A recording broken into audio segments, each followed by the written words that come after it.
Welcome everybody to a slightly delayed version of W 2005 here in TEW 2020 as we're on the road to Starrcade with a little bump in the road called Bound for Glory first. But let's get rolling from Nitro, live from Everett, Washington, just up the road from Seattle. As we start to show off, of course, highlights from Havoc, in, basically putting courtesy of WCW Magazine form because we want people to buy those replays as it gets 72.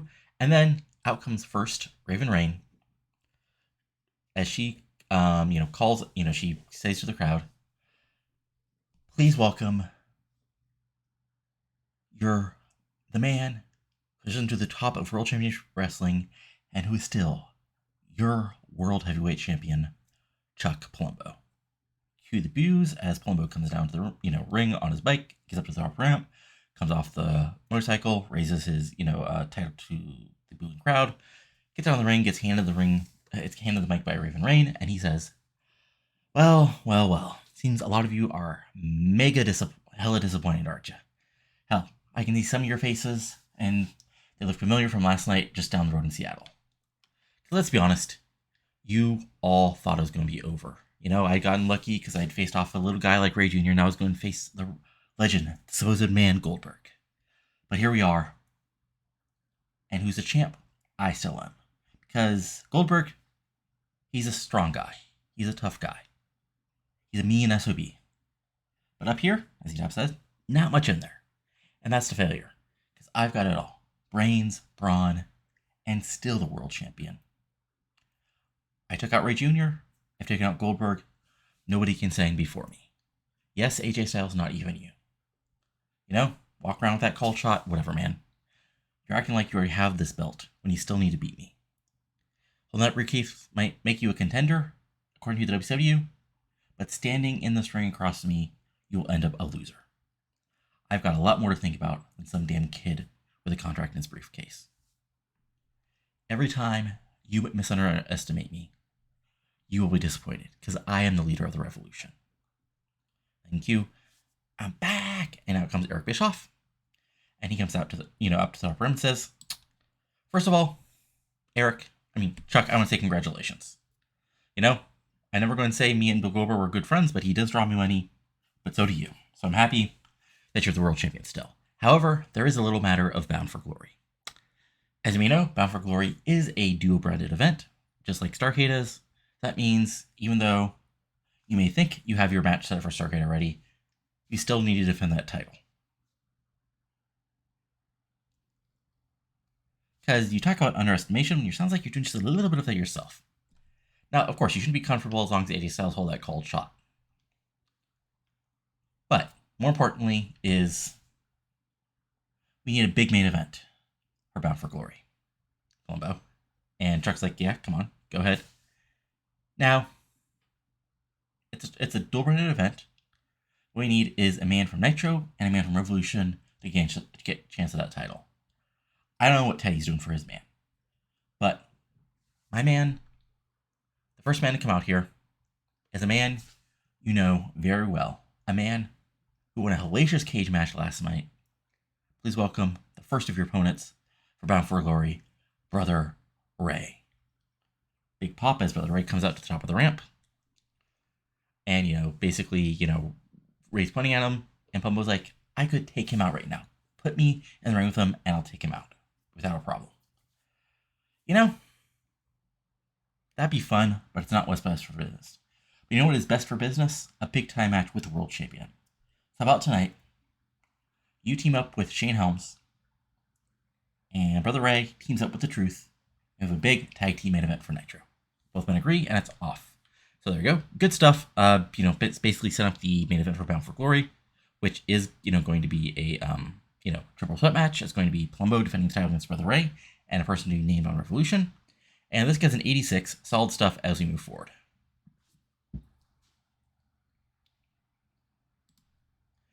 And then we basically come back from commercial, and Ken Anderson comes out to the ring, and he says, I'm come to Nitro for a reason. And that's because I'm an asshole who loves to fight. So I don't care how many people want to get a chance to this television title. I'm right here on Nitro on TV, and I'm ready to defend it against whoever can get out here in the next 10 damn seconds. So Anderson waits, and first out comes Prince Jose, and then out comes, of all people, Saturn. And the match is on. As it gets a 72, And then move forward to the actual match. And it's a pretty straightforward match. Anderson is actually like stupidly good here. So he actually gets like, I mean, this is a pretty like simple match, like nothing fancy here. Like Osei does a little bit of flying and taking things hold down. Saturn does some brawling with Anderson, but eventually Anderson nails Saturn with the Kenton bomb after Osei tries to like, hit Anderson from behind but gets tossed to the outside. Saturn goes for the Death Valley driver. Anderson turns into DDT, hits a few big moves and hits the Kenton bomb to pick up the pinfall victory and retain the television title here on Nitro. This gets a 70, Anderson gets a 78, Osei gets a 59, and Saturn gets a 50, so you can see why he's not long for this promotion. He was a good person to like basically like hang around for the put in the War Games match, but that's basically it. So from here on, he's basically on job duty.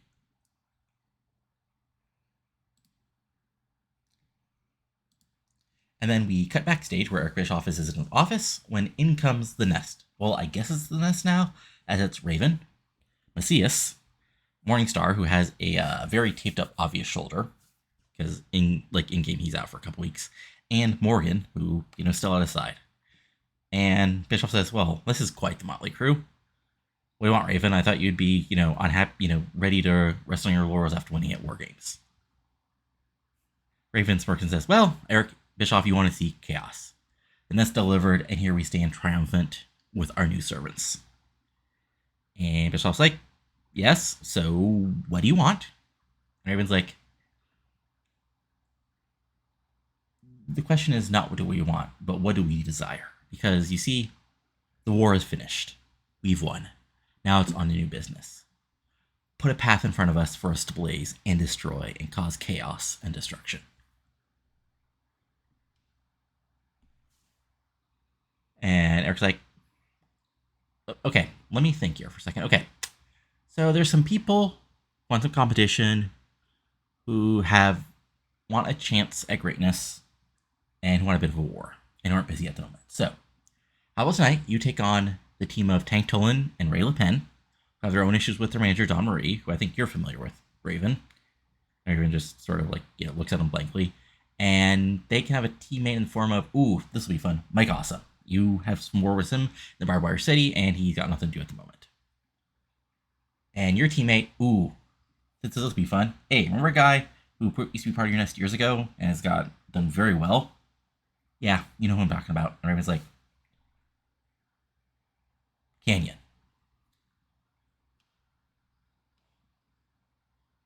Raven says, "That's fine as long as Canyon knows his proper place in the hierarchy." And Bischoff says, "I expect nothing less, but just remember, victories can be fleeting. Don't get too comfortable at the top wherever you are." Raven says, "The Nest is never comfortable, because the comfort makes you weak, and the Nest preys on the weak." Quote the Raven, nevermore. And they walk away, and Bischoff's just like, "Well, this will be interesting." As this gets an 82 as we move forward.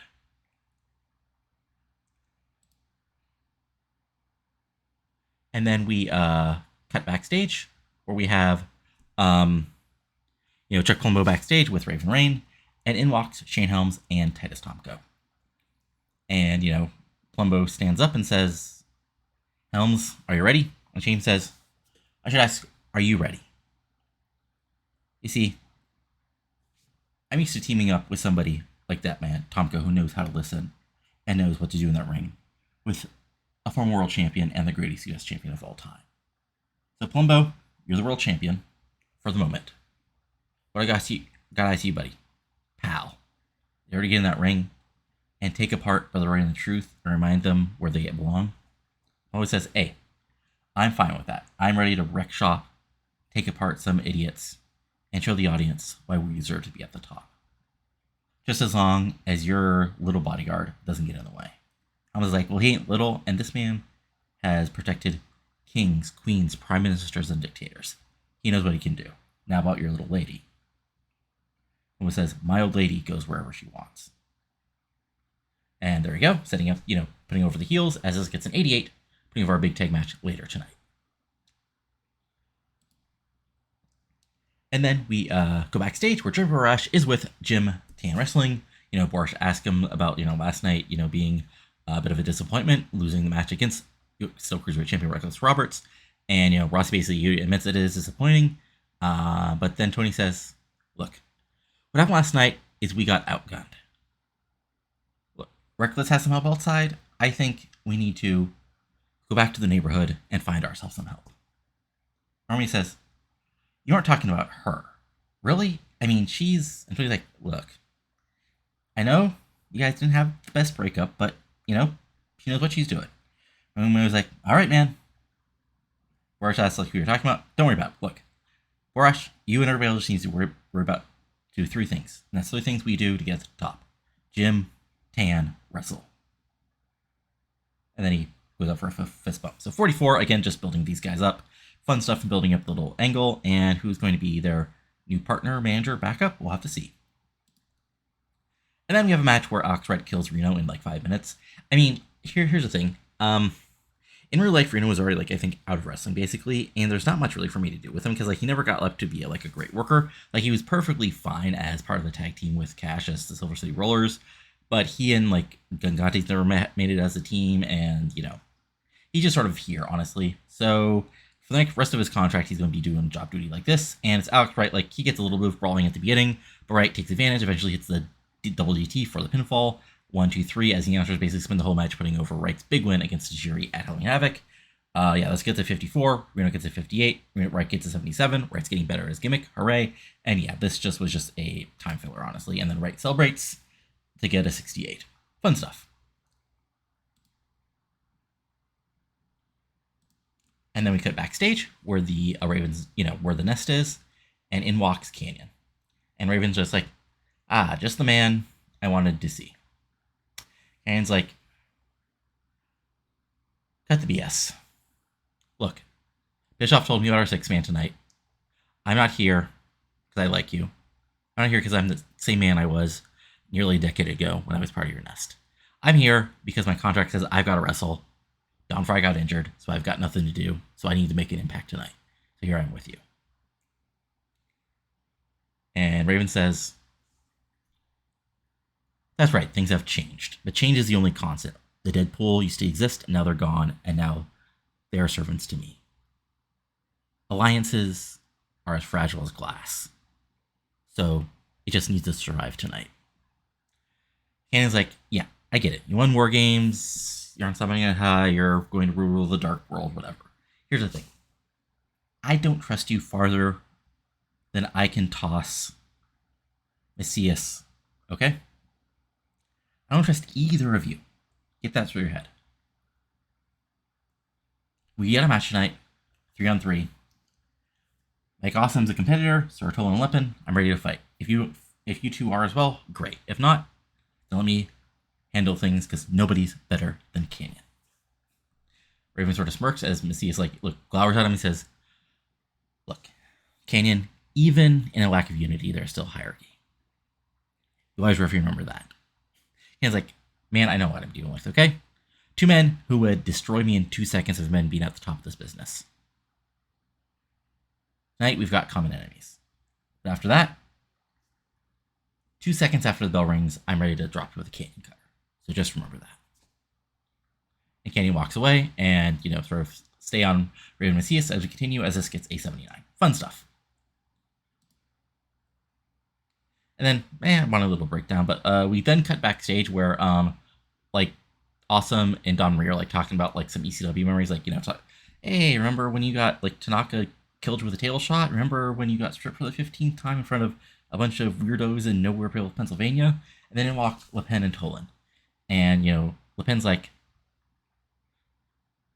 Don, why did you get us this match? The Nest are nuts. Canyon's a man who wants a piece of payback. And Don Marie's like, exactly. If you beat these 2 men, with the help of Mike Awesome, the King of Extreme, a former US champion, former tag team champion, you'll be right back at the top of the tag division where you belong. All it takes is 1 match to get your back on track. And Leppan and Toland look at each other and says, fine, but remember, you're on thin ice, Don. And they walk away, and Mike's like, what's that about? And Don's like, oh, boys. And there we go, 70. Continuing things on as we move on to the next part of the card.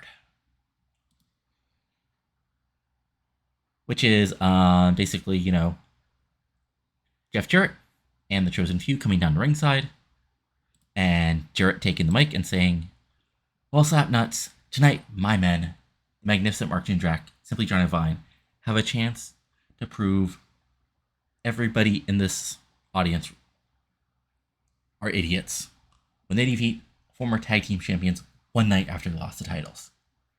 So Hardy's come out here and get your asses kicked." Hardy's come down to the top of the ramp, says they're ready for a fight.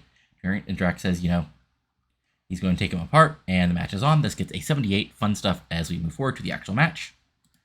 And back and forth match, and that's unfortunate for Jindrak.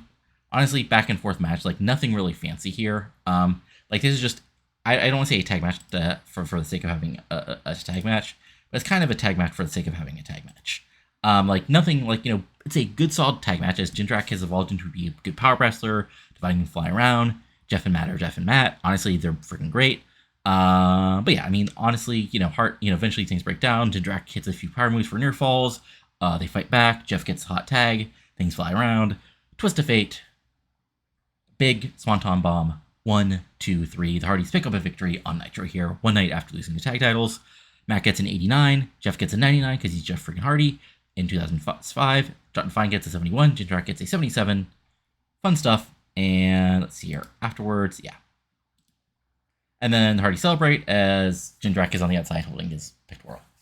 72. Good stuff.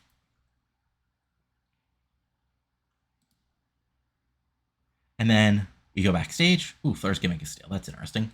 We go backstage where Jeremy Rush is with the winners of the triple tag match, which he lets us know, Evolution.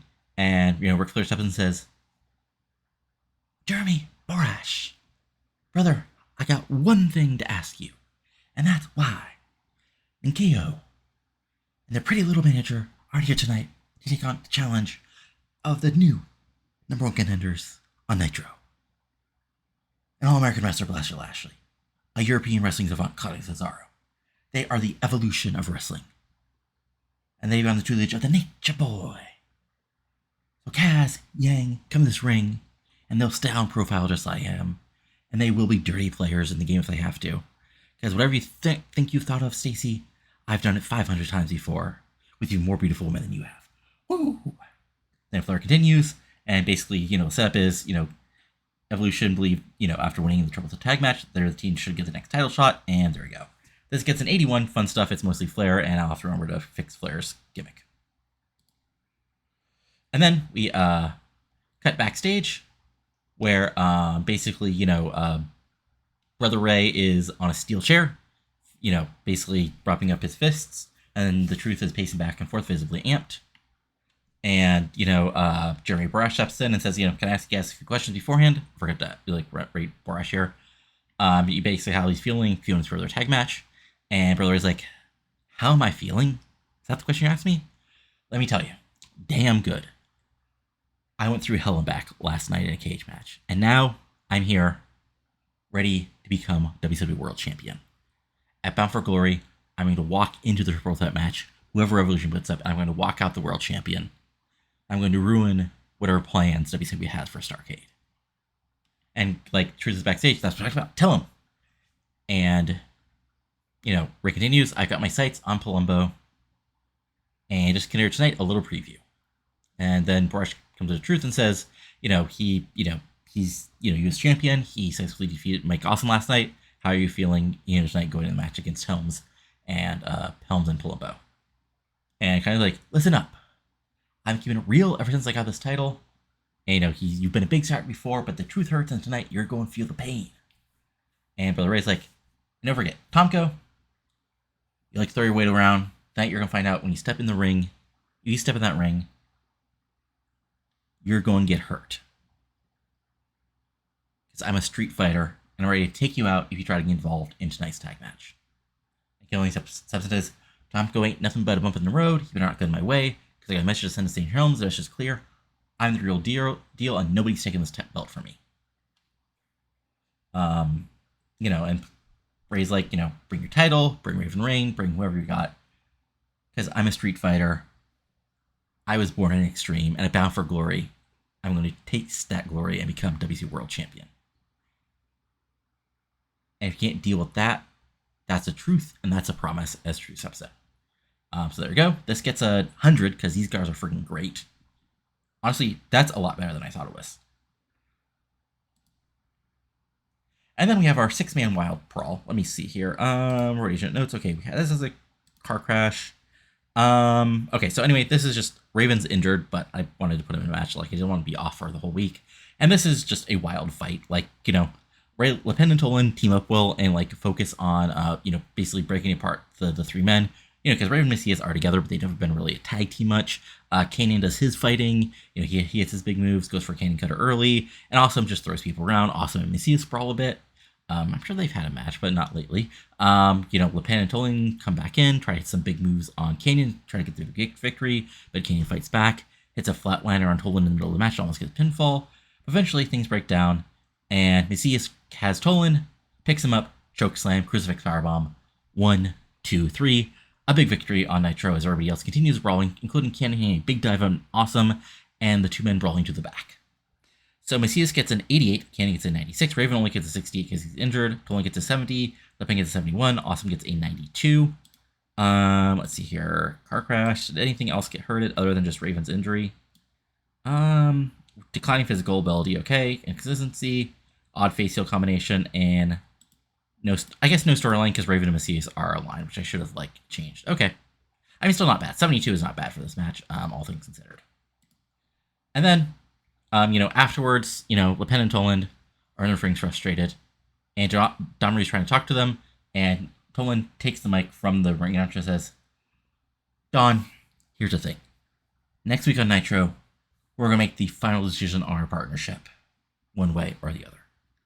Either you're going to continue to be with the hottest international rising star in the business and the sexiest man in the WCW, or you're not. We're going to have to wait till next week. So that gets a 56 as sort of a segment set up for next week. And then we get backstage where Awesome and Keenan are now fighting basically through the backstage area, you know, brawling, walls, catering machine, you know, catering tables, all that fun stuff as W officials try to break them apart as this gets a 70.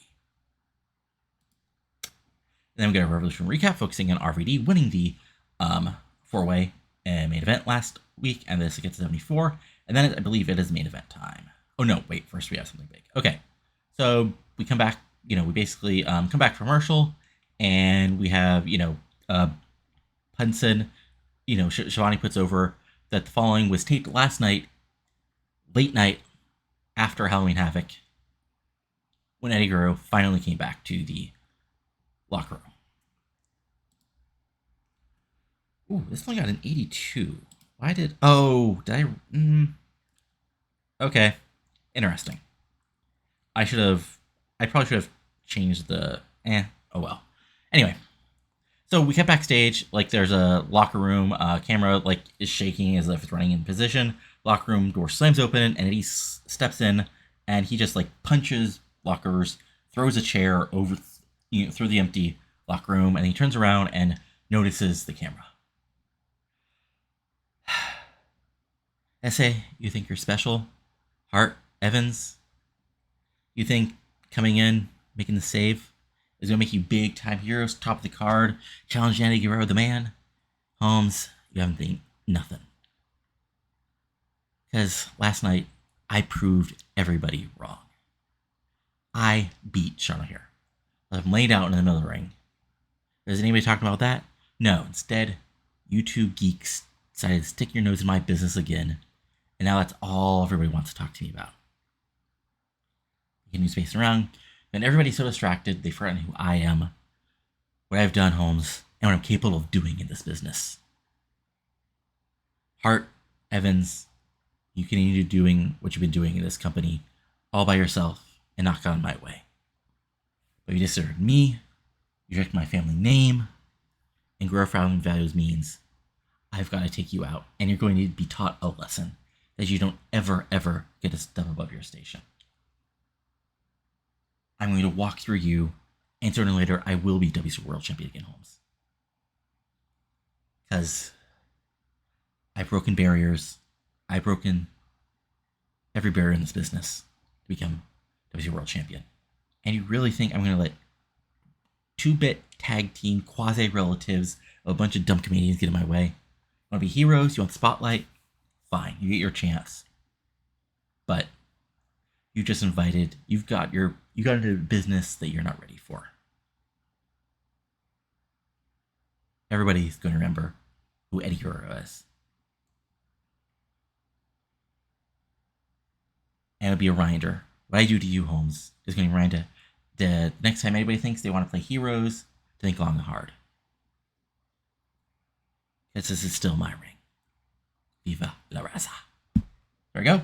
Basically, centering what happened last night at Havoc, where Hart Legacy made the save for Sean O'Hara. This gets an 82. Fun stuff. As now we go on to our main event match, which gets us an 88. Good stuff. Wow. Even with no chemistry? Okay, this could have been like a 90. Wow, all right. This is sort of like your straightforward tag match. Like, there's nothing fancy going on here. Like, this is Brother Ray and Truth fighting with Palumbo and Helms. Helms tries to hit the super kick early on the Truth. Truth fights back, hit his big moves, hit the Truth with consequences, in midway part of the match, but Palumbo makes a save.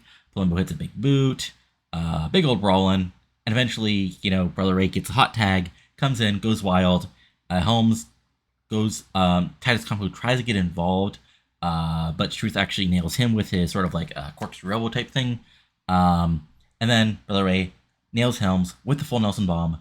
1, 2, 3. Your winner, Brother Ray, getting pinfall over a former world champion in Shane Helms tonight on Nitro. As this gets an 88, Shane Helms gets a 68. 66, Palumbo gets a 69 because they have no chemistry. Truth gets an 82, and Brother Ray gets a 92. 88 overall. And then, as Brother Ray is celebrating, Palumbo is, Brother Ray is celebrating his victory. Palumbo tries to run in and actually goes for the full throttle, but Brother Ray blocks it. He almost hits the power bomb, but Palumbo breaks out of that. Ray ducks under a clothesline attempt, and then they stand off before Palumbo slips out of the ring as the announcers put over. It's a big time match at Bound for Glory, whoever the Revolution competitor is. This gets an 80, and there we go. As we move forward, it gets us an 90 overall. Good stuff. Basically this, and yeah. Fun stuff. Like, not our best show, but a very solid show building things up for Bound for Glory. And we'll see what they did on Raw. Darren Deason, who's a regen with no star quality. Wow. And, like, no talent.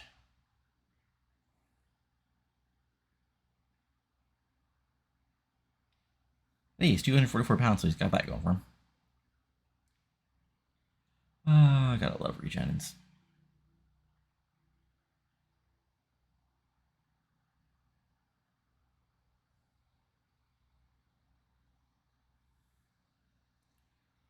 All right, let's see here.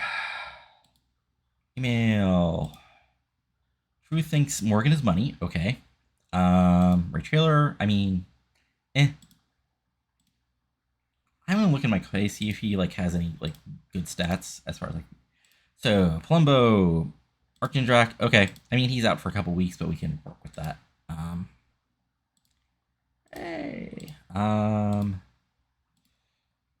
Actually, let me just do this on screen real quick. So Michael Hayes. He is. Okay, so Psych's 85, experience, respect. No. Maybe, but, yeah. I'll have to think about it. Anyway. So Nitro got a 2.74. And Raw, live from Nebraska, got a 2.93. So we had Amber James defeated Jamie Keys. We had Crash Holly defeated Thrasher. A whole bunch of promos. DDP and Sandman and Maven defeated Crowbar, Fit Finley, and Adam Jacobs in a 53. Molly Holiday defeated Chantel Fierce, making her in-ring debut up from OVW. This is Chantel Taylor, aka Taylor Wilde. And she got a... Oof. Okay. I'm glad she's getting there. Big Show killed Charlie Haas. Chris Jericho defeated Joey Matthews. Vampiro defeated Rick Steiner's in a tables match. Sure. And the main event, Kurt Angle and Edge defeated Skyfall, Cable Lion, and CM Punk. Oh, right. Angle... Right. Okay. Interesting main event, but yeah, this is a very interesting show here. Yeah, I'll be back in just a moment with Revolution. All right, it's time for Revolution, live from beautiful San Francisco, California, at the Cow House. 11,000 people, and the show starts out with AJ Styles to a big pop as he comes down with his call shot briefcase, and he basically says, Hallloween Havoc was just the beginning, guys. It's easy. Palumbo, you escaped Goldberg. But at Starrcade, I'm going to be waiting for you. I've already called my shot, and I'm going to the main event and prove I am the face that runs this place. I'm the future of the Revolution and the future of World Championship Wrestling. Big pop for that until Kidman music hits to a confused heel pop. As Kidman goes up, basically, walks out of the ring, walks to the apron, and he says, AJ, wait. You can talk about golden tickets like you're Charlie Bucket or whomever, but I gotta remind you of something. You never got in that ring and beat me one-on-one. I'm a former world champion. I was the guy that was the pinnacle of this place for months upon months until I lost that title. I'll win it back eventually. But the reality is, you can talk about being the face around this place, but I'm still the man around here. Here comes Booker T, and he also gets in the ring and, takes the mic and says, Did I just hear that, sucker? Kidman, want to talk about AJ Styles? For the past couple weeks, you've been in my business alongside your running buddy Lance Storm, trying to take me out, trying to take Shelton out. And you think you can just walk away from that and go after Styles? No, man, sucker. This is still our business. Now can you dig that? And AJ says, well, I'll back up, and then Booker C says, but wait, Styles, nothing personal. I'm a six-time WCW World Champion. And I'm still here, once again, done with that guy, and he's points to Kidman, to be at the top of this mountain here in WCW, sucker. And as they're continuing to argue, Kidman, Booker, and Kidman are pushing each other. We see Monty Brown sliding it, getting from the ringside barrier, jumping in, and then getting on his in 3-point stance, and then as Styles turns around, bounce, and the brawl is on. WC officials come down, and then Toland says, "Wait, player. It looks like to me we got a situation here." Now, I don't know about any of you, but I think the best way to settle this is with a tag team match. So, AJ, Booker, Monty, Kidman, get ready for a big tag team event later tonight. So there you go, tag team event set up, and sort of a big match set up here, as it gets an 89. Fun stuff. Now, am I continuing to do this just because AJ and Monty have terrible chemistry and I'm trying to figure out any way to keep them from having a one-on-one match? Maybe. But anyway. So then we have, wow, this is, right, I keep on reading we're in the Southwest where these guys are really over. So we have a big match here, as, of course, Angel Foxx was turned on by the Captivation at Fall Brawl, and now she's here trying to get her revenge. And this is a back and forth match. This is a very good, solid match, and, a lot more heated because, these guys are a lot more over from having been in this version of, this part of the country forever. So, Lexi does her, does a bit of brawling, hits some, big moves, suplexes, German suplex. Fox comes back with a big drop kick, a savate kick, rolling reverse cradle, locks in submissions. They fight, but eventually Lexi goes for the Lexi DDT, but Angel gets her foot on the ropes. Lexi, fights with the ref, and Angel Foxx comes around with a roll up, rolls through, and then she gets her Angel Snap, which I'm assuming is sort of like the natural selection from Charlotte Flair, because that's how it always works. And she gets a big pinfall victory over her former stablemate in a little over 10 minutes. This gets an 81. Angel Foxx gets a 75. Lexi James gets a 65. And of course, Lizzie Dumas, aka Lita, tries to get involved, but Angel slides out of the ring and avoids Captivation attack as this gets a 65. Fun stuff, and a big win for Angel Foxx here on Revolution. And then we go backstage, where we see the new World Tag Team Champions in Ninkyo, with Kaz, Yang, and Stacey Keibler arriving. Kaz and Yang clad in black, so is Stacey Keibler, even though it's a much better looking black, But then, as they're walking, through the arena, they're blocked off by America's Most Wanted. And Stacey sort of looks up and down and says, "Get out of our way. These are the tag team champions. They have business to do." And James Storm is like, "Speaking of that business." And then Harris says, "Yeah, about those belts, we probably don't want to keep get too comfortable with them because we're getting them back. And Stacy's like, we just won those titles at Hallloween Havoc. I'm going to talk to Teddy about our future title offenses. But let me tell you, as people who lost, you're not involved in them.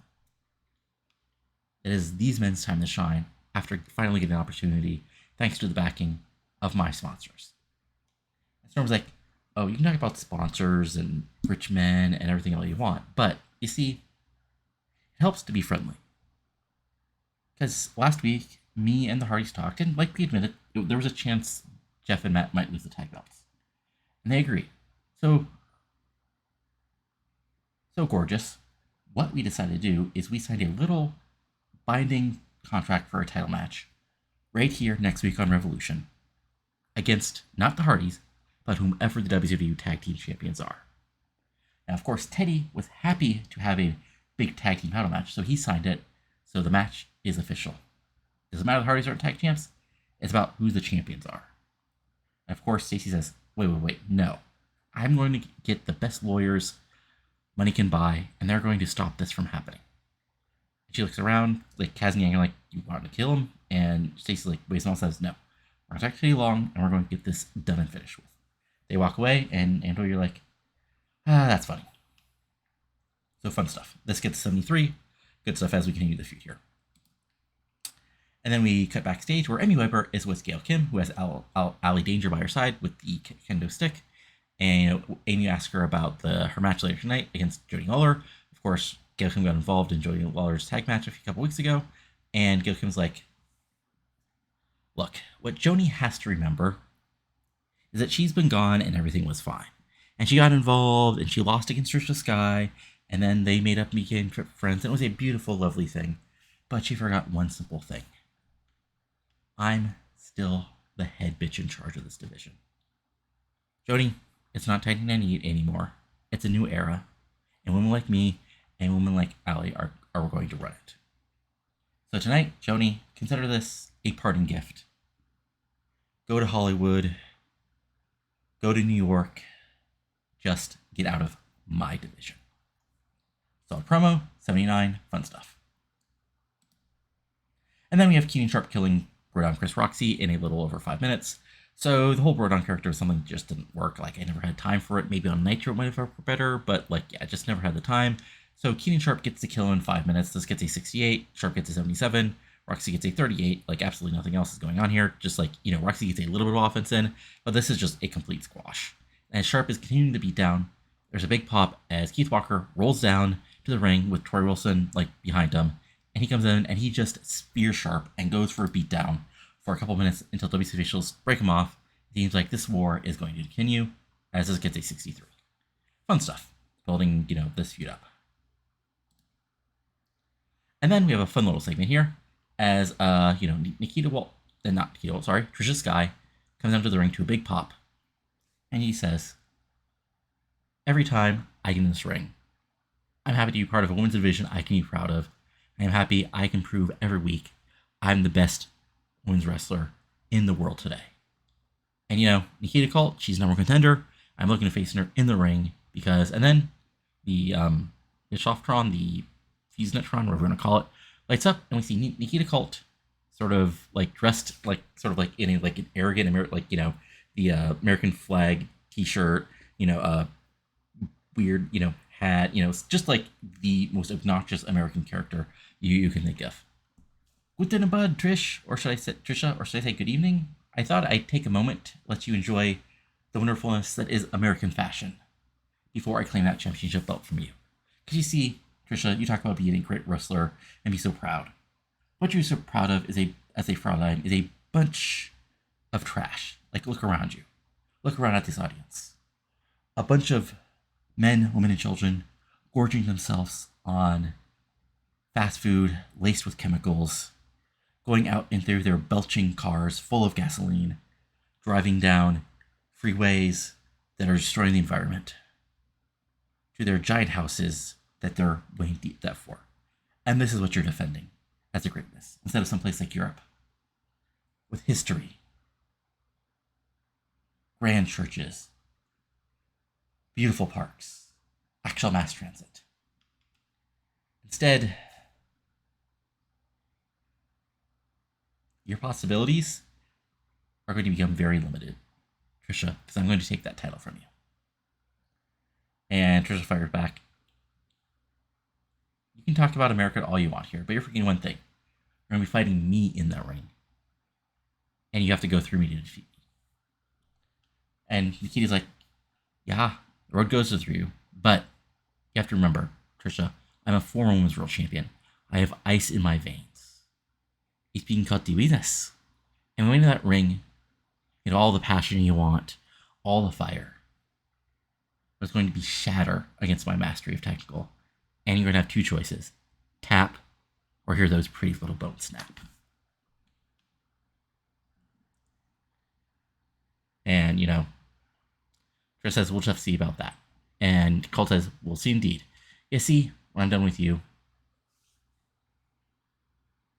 it's just going to be over just like that. So enjoy your final days as champion, Tricia. Maybe go eat a hot dog. And, you know, the screen goes dark, and Tricia says, here's what Nikita Kalt doesn't understand. For me in wrestling, the sky is still the limit. And Tricia, you want to make my bone shatter? You want to tear me apart? Better women have tried, and I'm still standing. And after I'm done with my title match against you, I'll still be standing. There we go. Big little, you know, throwdown here as this gets a 97. Fun stuff. And then we cut backstage where basically, you know, Ninkyo are in with Teddy Long in Teddy Long's office. And Stacey's like, it is an absolute insult to the WCW World Tag Team Championships that you're going to have them defended only weeks after after my men won the titles. Teddy's like, pay a player. It's a signed contract. That's the risk you take when you take the tag titles, because you're on the risk. You're on the hook for the champions' defenses, or no matter they are. So next week, it's you guys defending the title against A&W. Enjoy playa. 68 as Stacey looks defeated. And then we have a television title defense as Ken Anderson takes on Shelton Benjamin as in a match that the announcers put over as two possible members who are the future of WCW here in the ring. And it's a fun little back and forth match, and Shelton actually has the advantage. Late, there's some suplexes, Anderson doing some brawling, but Lance Storm comes down, and that's just enough distraction for Anderson to slip in, hit a big suplex on Shelton, hit the Kenton bomb, and pick up the pinfall victory in a little over 9 minutes. This gets an 80 overall. Anderson gets a 79. Shelton gets a 67. Fun stuff, 80 overall. But then, as Storm is, smirking on the outside, Anderson takes the mic and says, Hey, you. Look, I don't care what beef you've got with Shelton. I want to kick ass in the ring against whomever. So I don't care that the fans like Shelton. The fans can like whoever they are, like, including an asshole like me. But an asshole like you better not get involved in my business. Storm just sort of like stares at him, and there we go. As this gets a 69. Fun stuff. And then we have a fun little segment. I probably shouldn't say fun again. Interesting little segment, which isn't the best. As, of course, Captivation are upset backstage when Social Scene enter their locker room. And the women's tag team champions, hold their hands in peace. And Lexi's like, what? Are you here to talk about how you don't have to give us a title shot? How you're going to hold on those titles, not really defending against anybody of worth? Not even against a legend and a former W Women's World Champion? And anybody was like, well, we could do that. Or we could offer you what we want to. You see, it's true. We want to defend these titles against top competition. And regardless of what you two have been going through the past couple weeks, of your own doing, I may add, don't turn on your partner and then try to get a tag title shot. She might get involved. But it's going to be with a twist. And Lizzie Dumas is like, fine, what's the twist? Well, you see, Bound for Glory is going to be in Los Angeles. Makes pop because we're in San Francisco, they hate each other, whatever. And I just don't want a tag team title match. There's 4 women in the ring wrestling as good as that would be. And this is Nikki saying this. See, I want something that's worthy of the Halloween sign, Hollywood sign, worthy of the glitz and glamour, worthy of the beaches, of the greatness of Los Angeles. And like, you're just like, okay, what? So, what I want is for you two women to put on your loveliest, finest outfits. Because what we're going to do is, yes, we're going to have a fight. We're going to have a brawl. We're going to have a battle for the tag titles. But it's not going to be in the ring. It's going to be on the floor of one of the hottest clubs in Los Angeles. And Lizzie's like, wait, no. You see, I left up north because I wanted to wrestle, not fight in dresses so these perverts can get a thrill. And he steps in and says, look, I'm sure they're still hoot and holler because look at us. But this isn't about stripping each other. This is about fighting and beating the other person up. Now, if you don't think you guys can win a fight, that's fine. We'll find somebody else to face us off. And Lexi says, no, we're ready. Talk to Teddy Long, get the match up for Bound for Glory.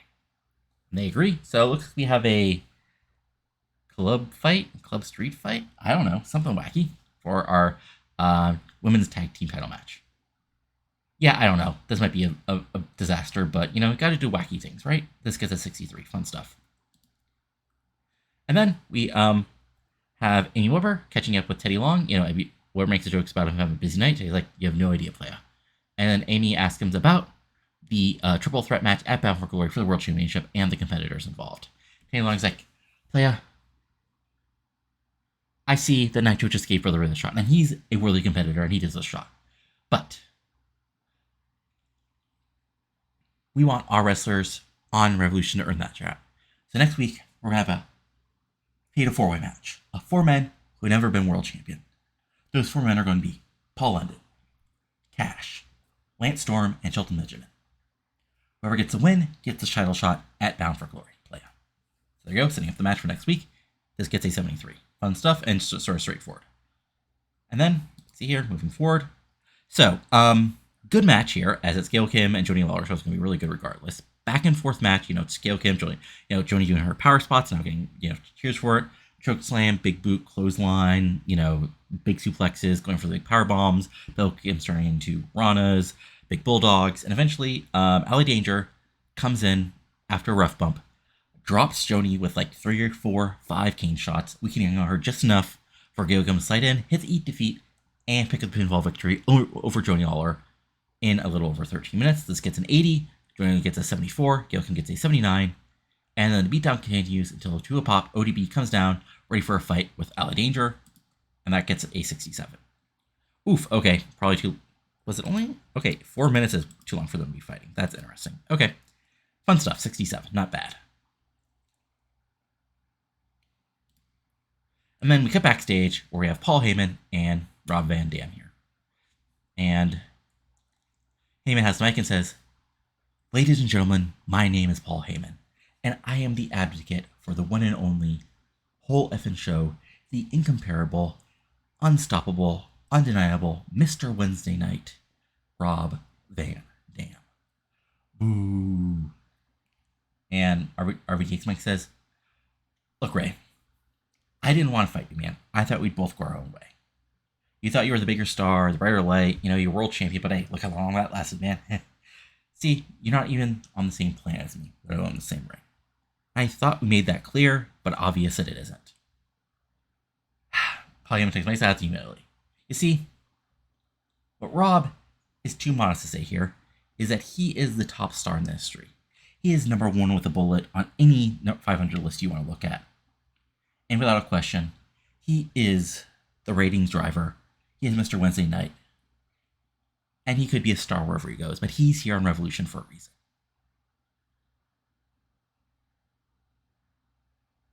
And RVD fires back.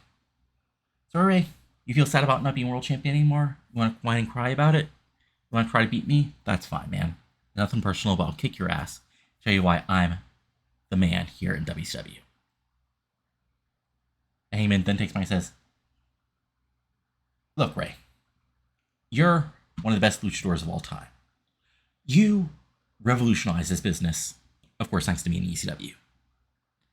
But what you don't understand, Mysterio, is you're not dealing with another cruiserweight. You're not even dealing with another great wrestler like Billy Kidman. You're dealing with the man with an athletic process, whose athletic prowess is absolutely God-given. A man who's so talented that you could even say gravity forgot him. And then RVD finishing things off and says, look, Ray, man, 619 stuff, the flying, the math is all cute. But don't forget, nobody gets any higher than RVD.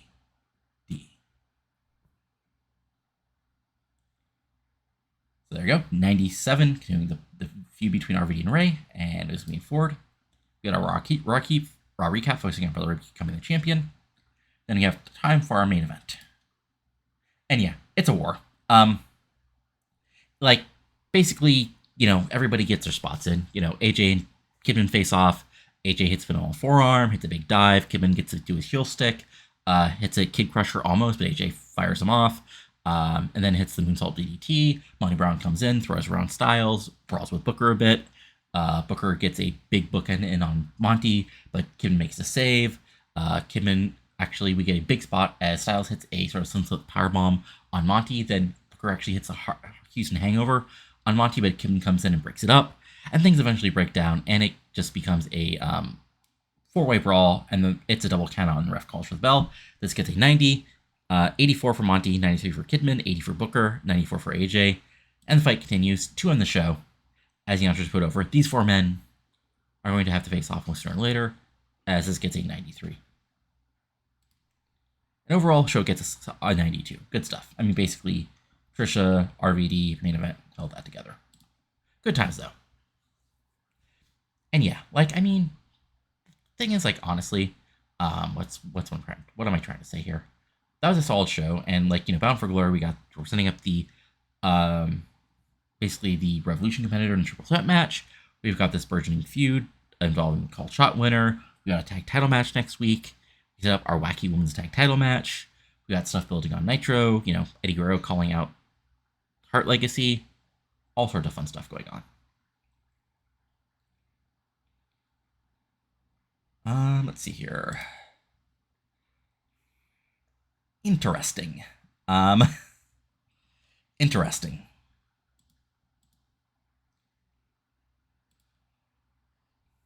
Okay. So. Oh, right. Okay. So, Trevor Slater. We're going to give him another year to see if he ends up doing anything.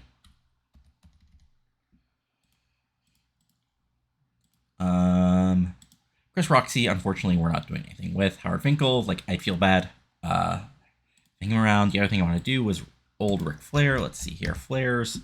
Okay, gimmick. Oh,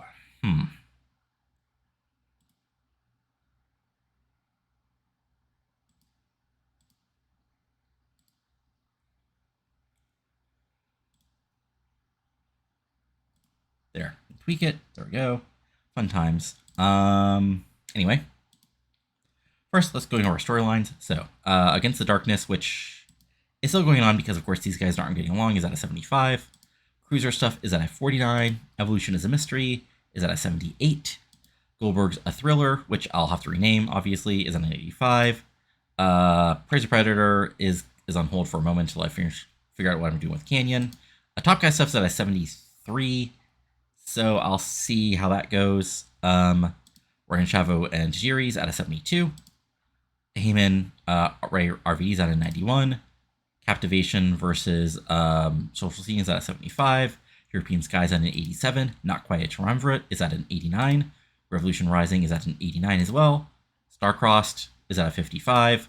Taking Their Property Back, which I'm probably is at a 47. I'll see if I can build this up by the pay-per-view. It should be decent enough. Walking the Path is at a 68. Who's the HBIC's at a 72. So fun times. I might just restart this feud. Let's see here. So if we go over to the WWE, SmackDown had Cody Hawk defeating Basher by DQ, some other interesting stuff. Marty Jannetty defeating Spike Dudley, sure. Devon the Boys defeated Chains. We had Road Warrior Animal and Street to the Suburbs defeating Mark Henry, Velveteen, and Funaki. So a 6-man team of Animal, Homicide, and Brian Kendrick defeated Mark Henry, Val Venus, and Funaki. Wow. Kane killed Christian in 95, because why not? Michaels defeated Al Snow by DQ in 93, because why not? Taker defeated Rikishi, and the main event, Regal and Gunn defeated Steiner and Hall. So yeah, fun times.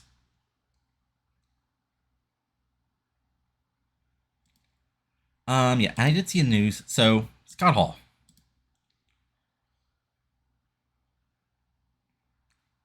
He's not that good. Like, even like his charisma, like his charisma is, and that's about it. Like, he's not that good. He's not that over anymore. Like, and then if we look at his like other stuff, like Party Animal, still using drugs. Like, yeah, he's not that guy. Like, it would be fun to maybe bring him in and put him over people, but we know that wouldn't work. So yeah, I just wanted to bring that up because I'm sure people might see it and wonder what I'm going to do with it. So we'll just see what he does. Maybe he'll end up in New Japan alongside with Nash. Maybe he'll go over to Impact, join Hogan. Who knows? Anyway, if we go to our dev territory, which I'm blanking on where it is. Oh, there we go. Okay, so we had a TV show. Rick Michaels defeated Austin Creed. Creed's up to a 43, so he still has a while. Tony Jones, who I re-signed to another year as a developmental, has a 49. 45, that's his last chance. Dyke Briggs, Lazarus, and Jimmy Ray defeat Otsuka, Sternmount, and Onyx. It is what it is. Jason Cross and John Phoenix defeat Cassie Reality and Adam Ortiz. O'Reilly is... Oh, right. So, the interesting is, like, Ortiz, like, I did release from his developmental contract, but he still has an NWA Wildside contract, I think. That's why he's still there. Or maybe his contract is up, but it's still over. But, like, yeah. Because somebody did ask for him to be the dev release. So just so you know, I did release him. He just still has time left in Wildside. Matt Morgan and Austin Creed, the team of Millennium, defeated Rick Michaels and Kurt Stallings. Let's see here. Oh, right. They're just going to have him probably drop the title here soon enough. And yeah, Cheese Cross won back the NWA Wildside title from Jimmy Rove in a 73. Fun stuff. Let's see here. If we go to AWQ. First for their weekly show, had Emi Sakura and Carly Chambers defeated Madison Eagles and Annette Blanchard. Chambers and Annette Blanchard are regens, and they're fine. Nathan Kong, Ariel, and Porsche Perez defeat Tracy Taylor, Madison Claire, and Becky Bayless. Michelle McCool defeated Cindy Rogers. McCool's slowly getting there. Mino Osaka defeated Miss Molly. Fun times. And then for Ladies' Night, 51, Emi Sakura defeated Annette Blanchard in basically a training match. Terry Taylor, Melissa Osaka, and Becky Bayless defeat Porsche Perez, Mason Kong, and Carlos Chambers. Fun times. Again, Osaka's incredibly good, but like I have nothing really to do for her. Everybody else is working. Miss Molly defeated Madison Eagles. And Ariel defeated Michelle McCool and Madison Claire to retain the AWQ title. Fun times. If we look at HWA, nothing really of note. Barry Bradburn defeated Cheech, who got signed up by NWA. Chandler, McClure, and Cloudy is sure a team. They defeated Nick Mitchell and Salvatore Tomaselli. Again, those are men. Let's see here. Matt Strecker defeated Drew Onyx. Yeah, our HWA is a weird thing. Then we got OVW. They had their first weekly loop, which included BJ Whitmer and Andre Shearer defeated Sean Casey and Rory Fox. Rory Fox is a guy who might be brought up either by the game or by me eventually. Evelyn Chambers defeated Margaret Keith. 2 regens. Shaggy Two-Dope defeated John Cena. BJ Payne and Andy Douglas defeated Too Tough Tony and Insane Dragon. Yeah, Insane Dragon, Andy Douglas are 2 people who might have something to do eventually. Riptide defeated Elise Velez in a ladder match. Sure. Captain and Sharkboy defeated the A Squad. Again, okay. Lizzie Warden defeated Chantel Taylor in sort of her goodbye matches. And then last week, Saturday, Evelyn Chambers defeated Margaret Keith. BJ Whitmer and Andrew Shader defeated John Morrison and Eric Angle. Again, yikes. Not, they're getting there. Danny Jordan defeated Daniel Pewter. Solid stuff. And then for their big show, which I wish there was a way to have your have other companies' dev territory guys, main territory guys, go down to the dev territory for big shows, Anyway, just a random thought there. So we had Ali Vizliz, the Margaret Keith, Too Tough Tony defeated Rory Fox. Riptide defeated Evelyn Chambers. Captain Shark Boy retained the tag titles. Joy Ryan defeated Mitch Page. And Lizzie Borden defeated Beth Phoenix to retain the OVW title. So here's the thing. Remember, I don't know if you vaguely remember, Beth Phoenix signed with WWE earlier this year after her contract ran out. And I didn't realize they had signed her as a manager. And they were doing nothing with her in OVW. So here she is in OVW actually wrestling. We'll just pretend she got injured or something. Okay, and that's it for that. And now let's take a quick look around the rest of the wrestling world. So, going back to Revolution. So, Noah had a big show. And it honestly was a really great show, 48,000 people. Stuff of note that you guys would care about. Steve Blackman defeated Tiger Emperor. Sure. The superstar team of Shane Douglas and Taiyo Yoshida defeated Kanazuki and Fuyaki. I mean, honestly, Douglas is getting 71s in Japan. He's doing well. Here's a big...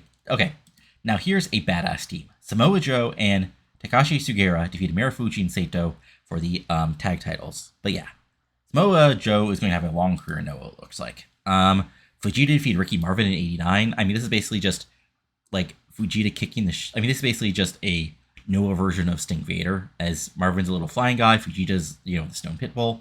Not Stone Pitbull, that's somebody, but he's a Pitbull. Hard-headed guy, former MMA guy. Misawa defeated Takayama in 87. In a match, the internet probably got pissed that Misawa didn't do the job. Akiyama defeated Ogawa in 98. Jesus Christ. Okay, sure. And the main event, Kobashi retained the GHC title over Tabe in 92. So only 4.5 stars here. Let's see here.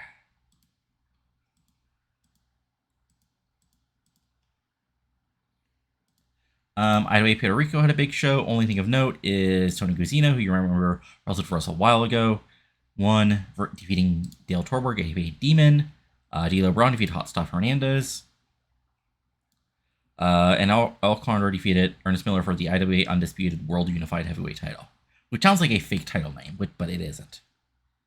FIP had a big show. 120 people in Georgia. Not really much of a show, honestly. Let's see here. Stampede had a big show. Main event was Kevin Steen defeating Scotty Mack.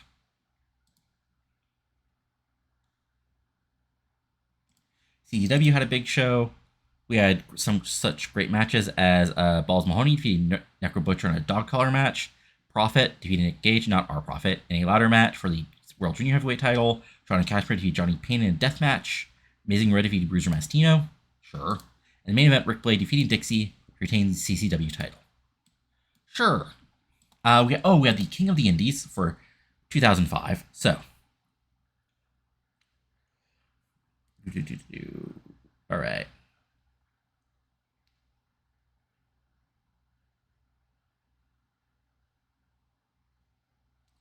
So in non-tournament matches, we had Matt Jackson defeated Don Moore.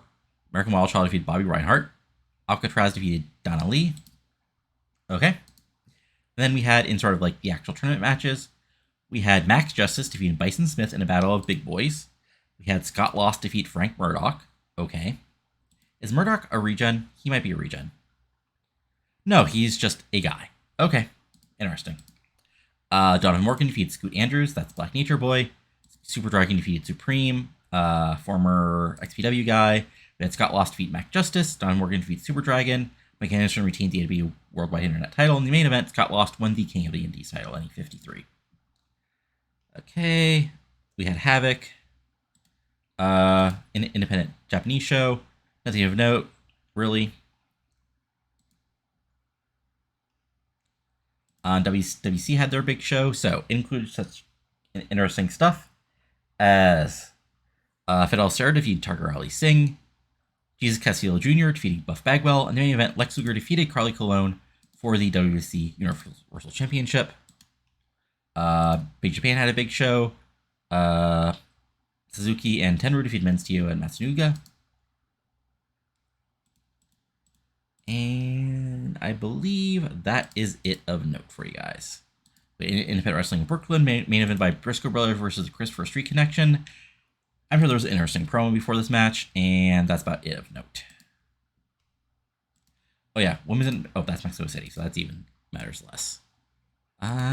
Yeah, oh, Stampede had another big show. Kevin Steen defeated Carlo Light, aka PCO, aka Pierre. So yeah, that's about where we are at the moment. Fun times as we move on towards Bound for Glory. But that's it for now. If you enjoyed this, go ahead and give it a like, comment below what you're liking and not liking. And of course, subscribe to our channel for, at the moment, plenty of TEW 2020 content until I get motivated to do other stuff.